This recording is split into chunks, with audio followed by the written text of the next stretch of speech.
Hello guys, welcome to our YouTube channel study with M. आज मैं आप सभी के लिए काफ़ी इंपॉर्टेंट वीडियो लेके आई हूँ। तो देखिए, आपके आगामी उत्तराखंड के सभी एग्ज़ाम के रिगार्डिंग आप सभी को स्टडी विद एम के द्वारा हिंदी की क्लास प्रोवाइड कराई जा रही है। ये क्लास डेली शाम 5 बजे आप सभी को प्रोवाइड की जाती है, जो कि आपके आगामी उत्तराखंड पुलिस, पटवारी, लेखपाल, फॉरेस्ट गार्ड व अन्य एक दिवसीय सभी परीक्षाओं हेतु काफ़ी महत्वपूर्ण रहने वाली है। तो आप सभी लोग हमारी इस क्लास में स्टार्टिंग से लेकर एंड तक बने रहें। और अभी तक काफ़ी सारी क्लासेस आपको हिंदी की प्रोवाइड करा दी गई हैं। तो जिन लोगों ने पुरानी क्लासेस नहीं देखी हैं, स्टडी विद एम पर प्लेलिस्ट अपडेट कर दी गई है, तो वहाँ पे आप विजिट करके अब तक के सारे क्लासेस को एक साथ देख सकते हैं। तो चलिए आज के इस क्लास को हम स्टार्ट करते हैं। स्टार्ट करने से पहले जिन लोगों ने अभी तक हमारे YouTube channel study with M को सब्सक्राइब नहीं किया है, वो सब्सक्राइब कर लें। साथ ही साथ बगल में जो बेल आइकन दिख रहा है, इसे भी प्रेस कर लें, ताकि हम कोई भी वीडियो डालते हैं तो उसका नोटिफिकेशन आपके पास जल्द से जल्द पहुंच जाए। आप सभी लोग हमारे टेलीग्राम चैनल को भी ज्वाइन कर सकते हैं। ये भी स्टडी विद एम के नाम से ही बना हुआ है और टेलीग्राम चैनल पर रात को 8 बजे क्विज का भी आयोजन किया जाता है। काफ़ी महत्वपूर्ण क्वेश्चन आपको क्विज के रूप में दिए जा रहे हैं, तो आप कोई ज्वाइन कर सकते हैं। तो चलिए आज के इस सेशन को हम स्टार्ट करते हैं। इस सेशन का पहला क्वेश्चन है, निम्न वर्णों में से पंचम अक्षर कौन सा है? तो दिए गए जो वर्ण हैं, इनमें से पंचम अक्षर बताना है। देखिए, ये क्वेश्चन जो है ये आपके व्यंजन से पूछा गया है। तो आपको थोड़ा सा व्यंजन के बारे में डिटेल पता होगी तो आप इस क्वेश्चन को करेक्ट कर सकते हैं। साथ ही साथ आप सभी लोगों से व्यंजनों से रिलेटेड कौन कौन से क्वेश्चन पूछे जा सकते हैं, वो भी आपको मैं इसी क्लास में बताऊंगी। तो थोड़ी सी डिटेल क्लास रहेगी, तो आप सभी लोग इसे एंड तक ज़रूर फॉलो कीजिए। तो देखिए, सबसे पहले हम व्यंजन की अगर हम बात करते हैं, तो स्वरों की सहायता से बोले जाने वाले वर्ण व्यंजन कहलाते हैं। और हिंदी वर्णमाला में व्यंजनों की संख्या कितनी मानी जाती है?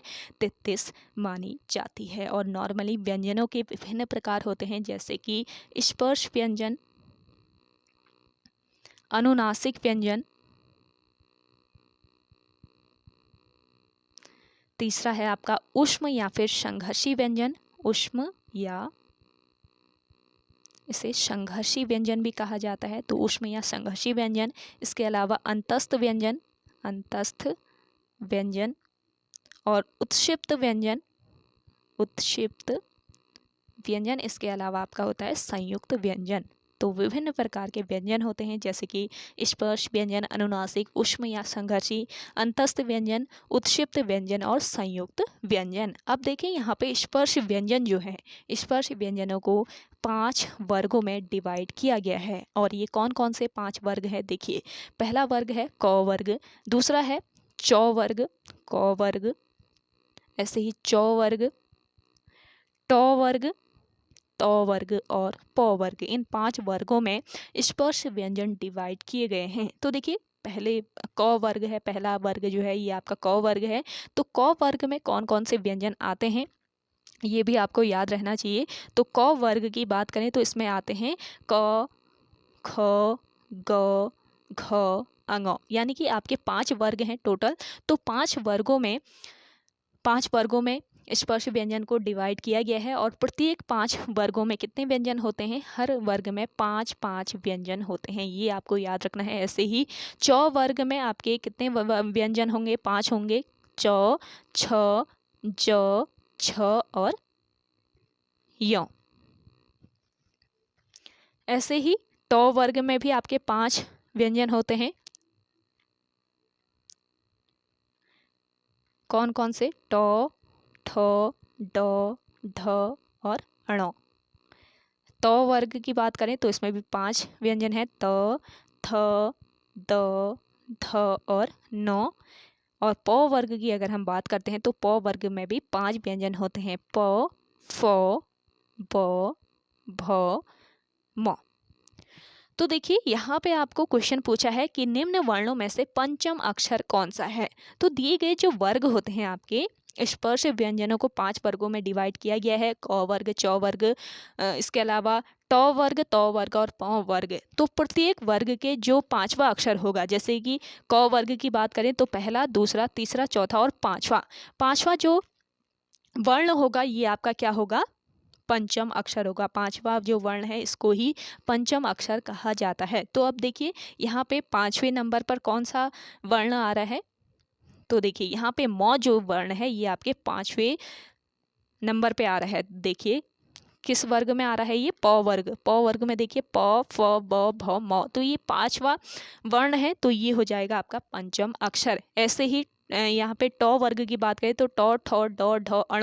अण जो है ये भी आपका पंचमा अक्षर होगा। ऐसे ही आपका नौ भी पंचमा अक्षर होगा। तो इस तरीके से आपको इस क्वेश्चन को सॉल्व करना है, ये ध्यान रखेंगे। अक्षरों का ज्ञान आपको होगा कैसे सॉल्व करना है, तो आप बिल्कुल सही कर सकते हैं। और हिंदी में आप सभी लोग अगर 18 से 19 नंबर ले आते हैं तो बहुत अच्छा आप स्कोर कर लेंगे आपके आगामी एग्ज़ाम में।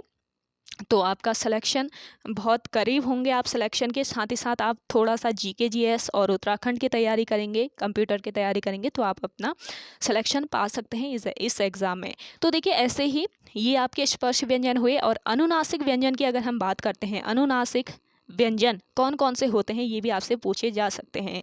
तो अनुनासिक जो व्यंजन होते हैं इनकी संख्या कितनी होती है हिंदी वर्णमाला में? 5 होती हैं। 5 अनुनासिक व्यंजन होते हैं। कौन कौन से?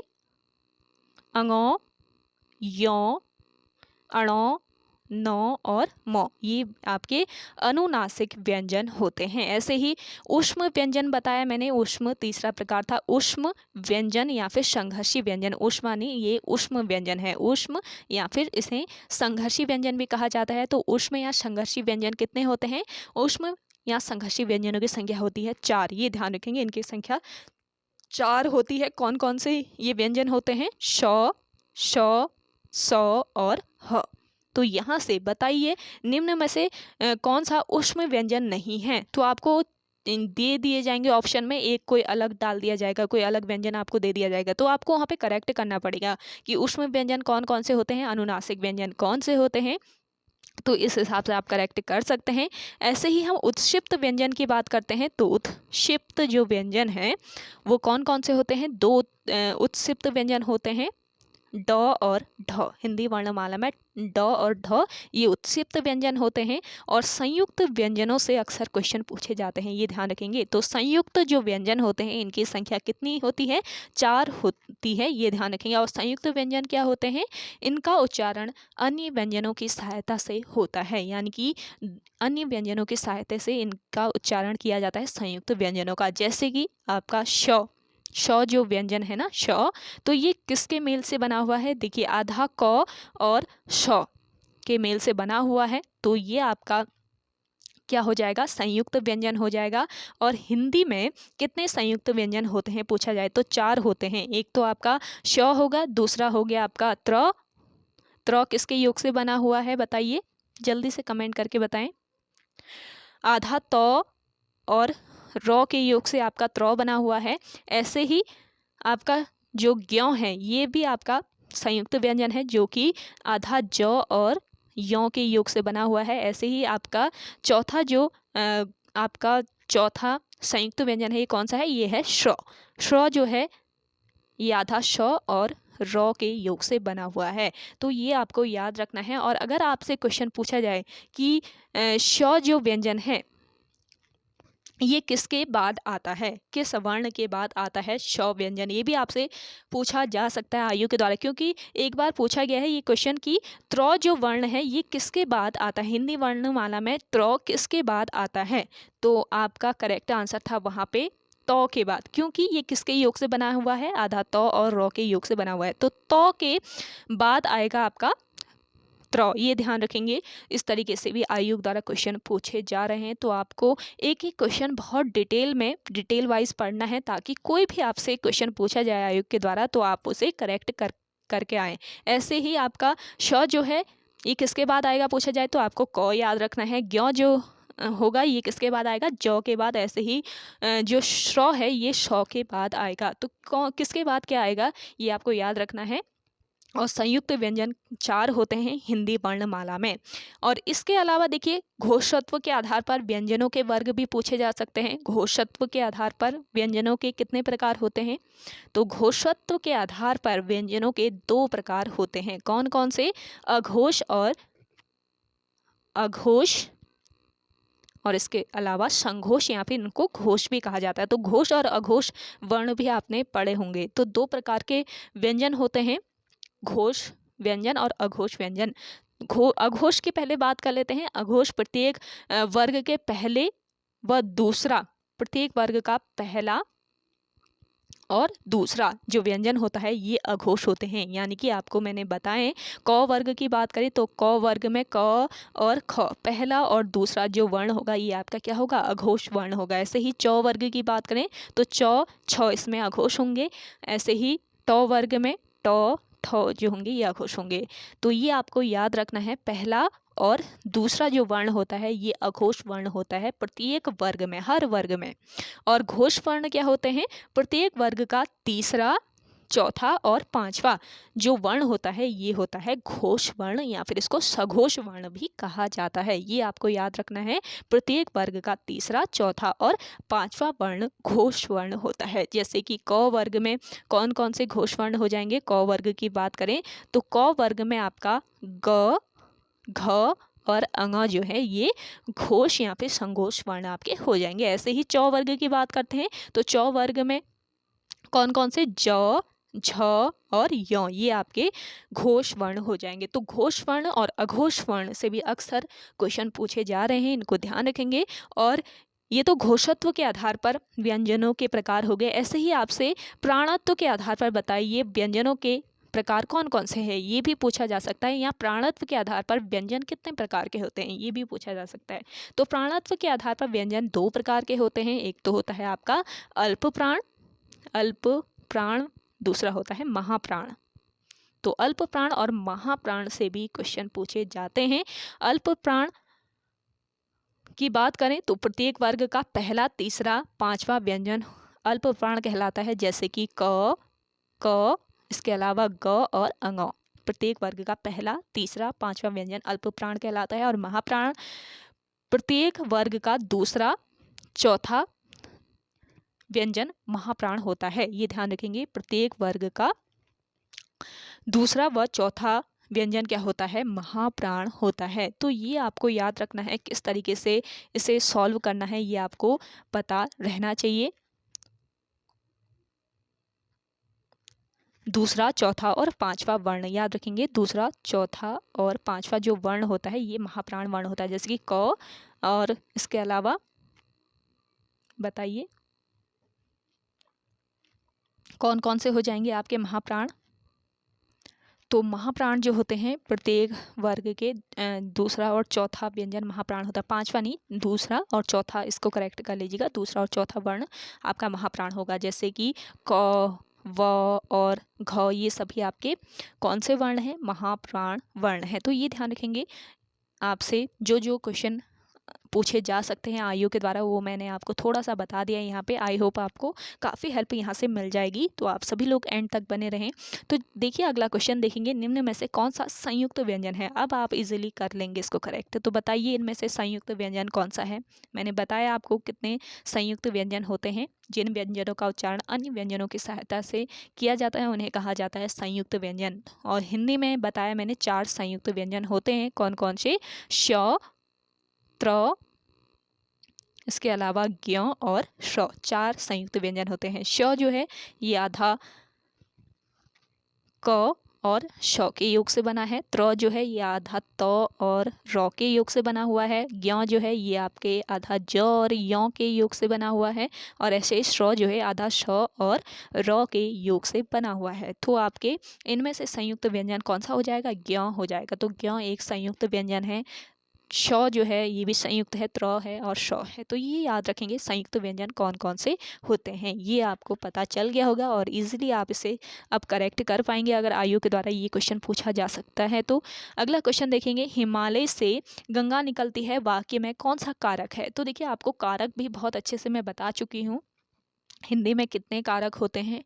तो कारक बताना है यहाँ पे कौन सा कारक हो जाएगा। तो यहाँ पे हो जाएगा आपका अपादान कारक। देखिए अपादान कारक का जो विभक्ति चिन्ह या कारक चिन्ह होता है वो क्या होता है, से अलग होता है। तो यहाँ पर हिमालय से गंगा निकलती है, हिमालय से गंगा अलग हो रही है। तो यहाँ पे आपका से अलग का क्या है, से अलग इसमें कारक चिन्ह है तो आपका यहाँ पे अपादान कारक हो जाएगा। और हिंदी में कारक चिन्हों की संख्या पूछी जाए तो 8 होती है, ये ध्यान रखेंगे, जिन्हें परसर्ग भी कहा जाता है। परसर्ग किसे कहा जाता है ये भी पूछा जा सकता है। तो कारक चिन्हों को क्या कहा जाता है? परसर्ग कहा जाता है। कौन कौन से कारक चिन्ह होते हैं? 8 कारक चिन्ह: कर्ता, कर्म, करण, संप्रदान, अपादान, संबंध, अधिकरण और संबोधन। तो यहाँ पे आपका हो जाएगा अपादान कारक। अगला देखेंगे, हिनहिनाना शब्द है। तो देखिए हिनहिनाना जो शब्द है ये क्रिया विशेषण शब्द है। क्रिया विशेषण क्या होते हैं? वे शब्द जो हमें क्रिया की भी विशेषता बताते हैं। तो ऐसे शब्द जो होते हैं ये क्या होते हैं? क्रिया विशेषण कहलाते हैं। तो हिनहिनाना शब्द आपका क्रिया विशेषण शब्द है। अगला क्वेश्चन देखेंगे, योगाभ्यास में कौन सी संधि है? तो योगाभ्यास की बात करें तो यहाँ पे हो जाएगी आपकी दीर्घ संधि। ऑप्शन ए बिल्कुल राइट आंसर हो जाएगा। देखिए योगाभ्यास का अगर हम संधि विच्छेद करते हैं तो क्या हो जाएगा? योग धन अभ्यास। योग धन अभ्यास हो जाएगा आपका। यहाँ पे देखिए कौन सा स्वर आ रहा है? अ आ रहा है, ग, यानी कि अ स्वर हो गया। यहाँ पे भी आपका अ स्वर है तो अ और अ मिलकर क्या बना रहे हैं? आ बना रहे हैं। तो देखिए यही क्या होता है? नियम रहता है दीर्घ संधि का। जब ह्रस्व या दीर्घ अ, छोटी ई और छोटा ऊ के बाद क्रमशः ह्रस्व या दीर्घ अ, छोटी ई और छोटा ऊ, यहाँ पे बड़ा ऊ नहीं छोटा ऊ हो जाएगा। तो अ, छोटी ई और छोटा ऊ स्वर आते हैं जब ह्रस्व या दीर्घ अ, छोटी छोटा ऊ के बाद क्रमशः ह्रस्व या दीर्घ अ, छोटी और छोटा ऊ स्वर आते हैं। तो दोनों को मिलाकर क्या बन जाते हैं? दीर्घ आ, बड़ी ई और बड़ा ऊ हो जाते हैं। तो यहाँ पे क्या बन रहा है? आ बन रहा है आपका। तो ये हो जाएगा आपका दीर्घ स्वर। तो आप इसको अच्छे से ध्यान में रखिएगा। अगला क्वेश्चन देखेंगे, निम्नलिखित शब्दों में से किस शब्द की वर्तनी शुद्ध है? तो किस शब्द की वर्तनी शुद्ध है ये बताना है। तो यहाँ पे आपका राइट आंसर हो जाएगा अतिथि। ऑप्शन डी बिल्कुल करेक्ट आंसर है। अगला देखेंगे, शिरीष के फूल किसकी रचना है? देखिए शिरीष के फूल ये रचना है हजारी प्रसाद द्विवेदी जी की। ऑप्शन बी यहाँ पे आपका बिल्कुल राइट आंसर है। शिरीष के फूल ललित निबंध संग्रह कल्पलता से लिया गया है। कहाँ से लिया गया है? कल्पलता से ये लिया गया है। और अशोक के फूल निबंध संग्रह के रचनाकार भी कौन है? हजारी प्रसाद द्विवेदी जी ही हैं। ये ध्यान रखेंगे, शिरीष के फूल और इसके अलावा अशोक के फूल के रचनाकार बताएं कौन है पूछा जाए तो हजारी प्रसाद द्विवेदी आपको याद रखना है। देखिए द्विवेदी जी का जन्म कब हुआ था? वर्ष 1907 ईस्वी में उत्तर प्रदेश के बलिया के छपरा गांव में इनका जन्म हुआ था। और देखिए वर्ष 1973 में निबंध संग्रह आलोक पर्व के लिए इन्हें साहित्य अकादमी पुरस्कार से सम्मानित किया गया था। और वर्ष 1957 में इन्हें द्विवेदी जी जो है इन्हें पद्म भूषण सम्मान से सम्मानित किया गया। ये भी आपको याद रखना है। अगला क्वेश्चन देखेंगे, निम्नलिखित में से कौन सा शब्द आसमान का पर्यायवाची है? तो देखिए आसमान का पर्यायवाची तो आप सभी को पता होगा। गगन किसको कहा जाता है? आसमान को कहा जाता है। ऑप्शन सी बिल्कुल करेक्ट आंसर है। अगला क्वेश्चन देखें, निम्नलिखित में से अनाथ शब्द का विलोम है। तो अनाथ शब्द का विलोम क्या होता है? सनाथ होता है, यानी कि ऑप्शन सी राइट आंसर हो जाएगा आपका यहाँ पे। अगला क्वेश्चन देखें, जो बनावटी हो वाक्यांश के लिए एक शब्द होगा। तो देखिए जो बनावटी हो उसके लिए एक शब्द क्या होता है? उसके लिए एक शब्द होता है कृत्रिम। ऑप्शन बी यहाँ पे आपका राइट आंसर हो जाएगा। अगला क्वेश्चन देखेंगे, अपना उल्लू सीधा करना मुहावरे का अर्थ बताना है। तो देखिए अपना उल्लू सीधा करना, इस मुहावरे का अर्थ क्या हो जाएगा? अपना मतलब निकालना। अगला देखेंगे, एक तवे की रोटी क्या छोटी क्या मोटी लोकोक्ति का तात्पर्य है। तो लोकोक्ति मुहावरे अच्छे से पढ़ लीजिएगा तो क्योंकि यहाँ से एक दो क्वेश्चन तो आयोग के द्वारा पूछे ही जाने हैं। तो देखिए एक तवे की रोटी क्या छोटी क्या मोटी, तो इसका क्या तात्पर्य होता है? इसका करेक्ट आंसर हो जाएगा देखिए यहाँ पे सभी एक समान।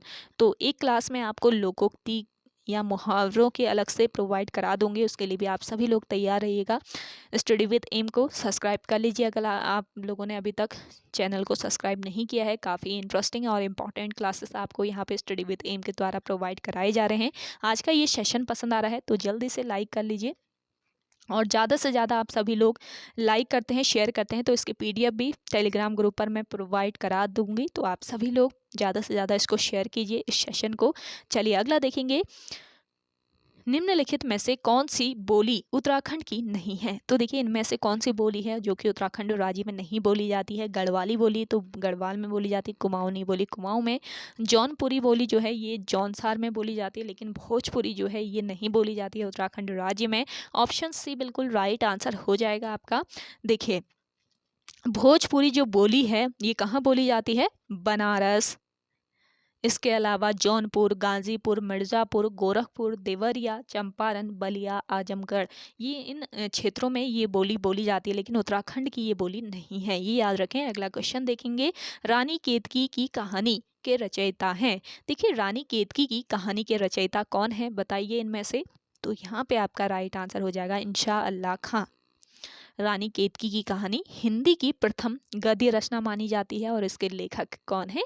इंशा अल्लाह खां है। अगला क्वेश्चन देखेंगे, साधु शब्द का स्त्रीलिंग है। तो देखिए साधु का स्त्रीलिंग होता है साध्वी। ऑप्शन ए यहाँ पे आपका राइट आंसर है। आप लोगों को आज रात को 8 बजे प्रैक्टिस सेट प्रोवाइड किया जाएगा और आपको इंटरेस्टिंग पॉइंट भी, इंपॉर्टेंट पॉइंट भी बताए जाएंगे, वो भी आप नोट कर सकते हैं, साथ ही साथ उनको रिवाइज कीजिए। तो आप सभी लोग 8 बजे तैयार रहेगा प्रैक्टिस सेट के लिए, जो कि बिल्कुल फ्री ऑफ कॉस्ट आपको स्टडी विद एम के द्वारा प्रोवाइड कराया जा रहा है। तो आप उसे सॉल्व जरूर कीजिएगा और आउट ऑफ 100 आपने कितना स्कोर कर रहे हैं प्रैक्टिस सेट में वो आप बताइएगा कमेंट करके।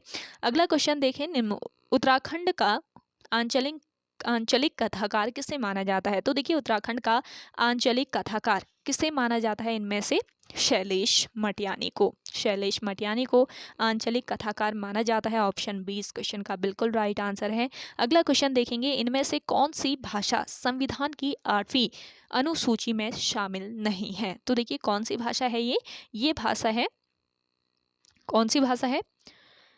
राजस्थानी भाषा, जो कि संविधान की 8वीं अनुसूची में शामिल नहीं की गई है। देखिए संविधान की 8वीं अनुसूची में कितनी भाषाओं का उल्लेख किया गया है? 22 भाषाओं का उल्लेख किया गया है। और ये 22 भाषाएं कौन कौन सी है? असमिया है, बांग्ला है, गुजराती है, हिंदी है, कन्नड़ है, कश्मीरी, मलयालम, मराठी, उड़िया, पंजाबी, संस्कृत, तमिल, तेलुगु, उर्दू, सिंधी, कोंकणी, मणिपुरी, नेपाली, बोडो, डोंगरी, मैथिली और संथाली। तो ये 22 भाषाएं हैं, लेकिन राजस्थानी नहीं है। तो ऑप्शन सी यहाँ पे आपका राइट आंसर हो जाएगा।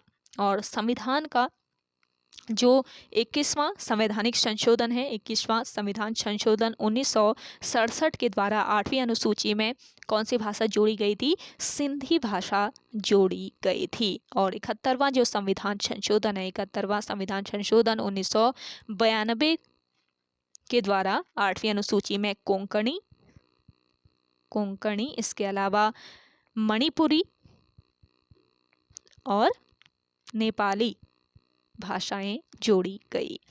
और 92वां जो संविधान संशोधन है, 92वां संविधान संशोधन 2003 में ये संशोधन आया था। तो 92 संविधान संशोधन 2003 के तहत बोडो, इसके अलावा डोगरी, इसके अलावा मैथिली और संथाली, तो इन भाषाओं को 8वीं अनुसूची में जोड़ा गया था। और 97वां जो संविधान संशोधन है, 97वां संविधान संशोधन, तो 97वें संविधान संशोधन में उड़िया भाषा का नाम परिवर्तित करके क्या कर दिया गया? ओडिया कर दिया गया। ये आपको याद रखना है, ये आपका काफ़ी महत्वपूर्ण पॉइंट है। तो किस संविधान संशोधन के द्वारा उड़िया भाषा का नाम परिवर्तन करके ओडिया कर दिया गया, ये पूछा जा सकता है। तो ओडिया कर दिया गया किस संविधान संशोधन के द्वारा? 97वां ये संविधान संशोधन है, जिसके द्वारा उड़िया भाषा का नाम परिवर्तित करके ओडिया कर दिया गया। इंपॉर्टेंट पॉइंट है, नोट कर लीजिए। चलिए अगला क्वेश्चन देखेंगे, सुमित्रा नंदन पंत को उनकी किस रचना पर ज्ञानपीठ पुरस्कार प्राप्त हुआ? तो देखिए सुमित्रा नंदन पंत को किस रचना पर ज्ञानपीठ पुरस्कार मिला, ये बताना है। तो इनकी रचना कौन सी है? ये रचना है चितंबरा, जिसके लिए इन्हें ज्ञानपीठ पुरस्कार से सम्मानित किया गया। हिंदी साहित्य का प्रथम ज्ञानपीठ पुरस्कार 1968 में चितंबरा के लिए पंत जी को दिया गया। और सुमित्रानंदन पंत हिंदी साहित्य के छायावादी युग के कवि हैं और इनके नाम पर डाक टिकट भी जारी किया गया। कब किया गया? वर्ष 2015 में इनके नाम पर डाक टिकट जारी हुआ। आपसे पूछा जाए कि इनका जन्म कब हुआ, तो 20 मई 1900 को इनका जन्म हुआ। कहाँ पर हुआ? बागेश्वर जनपद के, उत्तराखंड राज्य में बागेश्वर जनपद के कौसानी नामक स्थान पर इनका जन्म हुआ था और बचपन का नाम था इनका गोसाई दत्त। पंत जी को प्रकृति के चितेरे कवि, सुकुमार कवि, शब्द शिल्पी कवि कहा जाता है। ये आपके इम्पोर्टेंट पॉइंट हैं, इनको जरूर आप सभी लोग ध्यान रखिएगा। और पंत जी का विशाल महाकाव्य लोकायतन का प्रकाशन कब हुआ, ये भी पूछा जा सकता है। तो 1964 में विशाल महाकाव्य लोकायतन का प्रकाशन हुआ और ये गांधी जी के जीवन पर आधारित है। विशाल महाकाव्य लोकायतन जो है ये गांधी जी के जीवन पर आधारित है, जो कि कब प्रकाशित हुआ? 1964 में प्रकाशित हुआ। अगला क्वेश्चन देखेंगे, उपमा अलंकार किस अलंकार का उपभेद है? तो देखिए उपमा अलंकार जो है ये किसका उपभेद है? अर्था अलंकार का। ऑप्शन सी यहाँ पे आपका राइट आंसर हो जाएगा। अगला देखेंगे, चौपाई छंद के प्रत्येक चरण में कितनी मात्राएं होती हैं? चौपाई छंद के प्रत्येक चरण में मात्राओं की अगर हम बात करते हैं तो कितनी मात्राएं होती हैं? 16 मात्राएं होती है प्रत्येक चरण में। ऑप्शन डी इस क्वेश्चन का बिल्कुल करेक्ट आंसर है। तो ओके गाइस, आज के सेशन में इतना ही। आई होप आप सभी को आज का ये सेशन काफ़ी पसंद आया होगा। अगर आप सभी को आज का ये सेशन पसंद आता है तो इस सेशन को लाइक कीजिए, शेयर कीजिए। जिन लोगों ने अभी तक हमारे YouTube channel study with M को सब्सक्राइब नहीं किया है वो सब्सक्राइब कर लीजिए। साथ ही साथ प्रैक्टिस सेट जरूर देखिएगा 8 बजे। उससे पहले आपको टेलीग्राम ग्रुप पर क्विज़ भी कराई जाएगी, तो क्विज़ भी आप सभी लोग ज्वाइन जरूर कीजिएगा। तो ज़्यादा से ज़्यादा लोग ज्वाइन होते हैं तभी क्विज़ और ज़्यादा कराई जाएगी। तो आप सभी लोग लगभग आधे घंटे की आपको क्विज़ करा दूंगी मैं, अगर आप लोग ज़्यादा से ज़्यादा जुड़ते हैं क्विज़ से। तो चलिए ज़्यादा से ज़्यादा लोग क्विज़ फॉलो कीजिएगा 8 बजे। तो चलिए मिलते हैं एक नेक्स्ट इंटरेस्टिंग वीडियोज़ के साथ, तब तक के लिए धन्यवाद।